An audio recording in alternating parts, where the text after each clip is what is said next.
Dero, we were talking earlier about last season.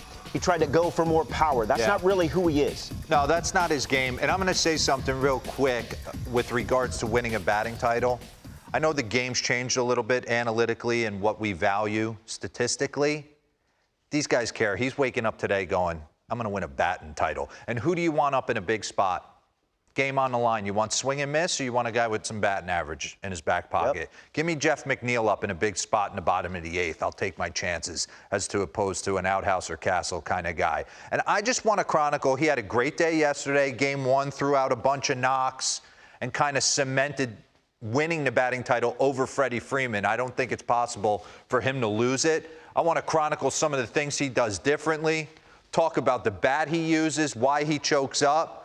He talked about, I don't have to go with a normal bat handle because I choke up anyway. He loves the way that feels. He said he saw in Roberto Clemente in the museum there in Pittsburgh. He said Roberto swung a similar bat, kind of jacked him up there. He got it in the minor leagues. So let's just have a nice little love session. Eric Nays, researcher to the stars, is going to throw a ton of boards at us right now. So let's go in. Let's love on Jeff McNeil, who's had a phenomenal season for the New York Mets, okay? Went down to Atlanta. Listen, they struggled to score runs down there, scoring 2 runs every night. Who was on base time and time again? Jeff McNeil. Robert talked about it. Let's pause this real quick. Bring up the career splits board. Kind of tried to chase some power last year, and it kind of bit him. Average went down, kind of trying to get really into his legs a little bit differently. Just not who he is. He is bat-to-ball skills through the roof. Look at him, 2018 to 2020. 319 batting average, 383 on base, a 501 slug, and a 140 weighted runs created plus. I also believe the whole Lindor thing early in the year where they weren't connecting, playing up the middle, they get into a scuffle underneath, kind of awkwardness. I think it all kind of played into him not having the great season that he wanted.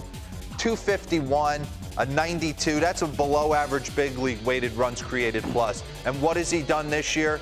Back to being just a batting average monster, finding himself on base, and does it a little bit differently.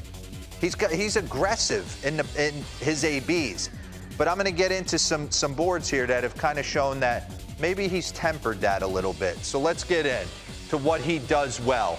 Okay? Take a look at it. I was never a tinkerer, and I think if I could go back and do it again, I feel like the greats do tinker with their stance, do tinker with the bats they use, are confident enough to go up there, and when they're scuffling, change some things up. I was static, man. I swung the first bat I pulled out, pro stock, C271 in Eugene, Oregon, and I never deviated until I retired. I stood in the same spot in the batter's box my entire career. That worked for me. Maybe it didn't work for me. But you look at him. He first came up to the big leagues. He was a guy that wants to lean back into his legs a little bit. He's got an open stance in 2021. This year, a little bit awkward high elbow. He's pushed his hands out away from him. He's had them behind his ear. He's done a lot of different things. So kids at home, if it's not going good, don't just continue to let yourself struggle. I say take a chance, man. Find what works for you. If it's a leg kick, if it's a toe tap, if it's setting the foot down, find a way to be on time. Because at the end of the day, you can't punch out. Stop punching out. All right? And he doesn't do that. So let's get in. Jeff McNeil, what does he do well? He finds the barrel of the bat. Line drives all over the place. In that Atlanta series, 2-0, looking for a heater, gets it, roasts it, and then he shoots a ball the other way, and then Kyle Wright wants to spin him something, or Charlie Morton wants to spin him something. He gets the head out, and he can go deep. He can change the score of the game. Bring up the next board. Take a look at this. Sweet spot percentage. What is sweet spot percentage? Well, everyone knows, Robert. I think we all know what. Okay, batted ball with a launch angle between 8 and 32 degrees. Basically, McNeil was hitting the ball on the ground entirely too much, and he's become a way more line drive hitter this year. You see it. The difference is 7.2, finding a way to not hit balls on the ground. Maybe that changes next year with the elimination of the shift. But right now, when you watch a game every night, If you hit a ball on the ground, you're out. And that's what led to a lot of these guys trying to do different things and chase power. Not everybody should be chasing power, though.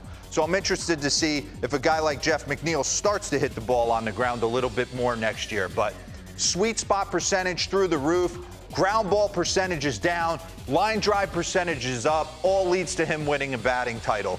So let's get into it, because when you do watch Jeff McNeil, back into the B-roll here, he's an ambusher, or he has been the majority of his career, early part of his career. And good things can happen from time to time, right? Ooh. Some 0-0 bombs, sneak attack you. But also, it would be nice, a guy of his ilk contact-wise, pause this, bring me up the next board. You'd like to see him work ABs, be a little bit more old school, be willing to hit with 2 strikes a little bit more. And you're starting to slowly see that trend. His zone swing percentage has gone down. His middle swing percentage has gone down. His first pitch swing percentage has even gone down 8%.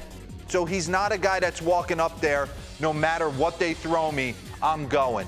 He's trusting, as he's getting better and better, seeing more pitches, that he can go deeper and deeper into counts. One thing that I fell in love with this year, when I went over to Citi Field, I had a chance to talk to him. Let's get back into the B-roll with his thumb. He ran into Rhys Hoskins on August 13th and split his right thumb. Okay? Pause. Who in their right mind? He said his thumb, when he was connecting his 2 hands together like everyone does, it was really bothering him, but he didn't want to come out of the lineup. He hit with a split like Ty Cobb grip.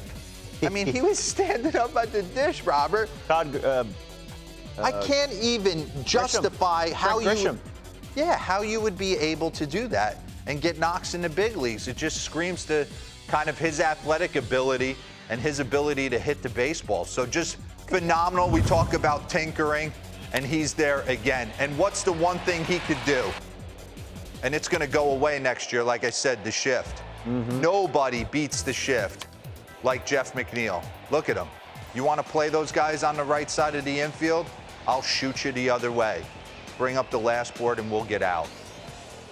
Highest batting average versus the infield shift this season. Jeff McNeil hit .364. CJ Cron. Chris Bryant. Wow. Okay. He doesn't have enough ABs to qualify to be on that board. Freddie Freeman and Jose Altuve. So, Jeff McNeil, hats off to you. You had an amazing season. Absolutely. So interested to see how it plays out with the Pods. Maybe a Team USA guy? I don't know. Maybe. Maybe. We'll see. Good stuff.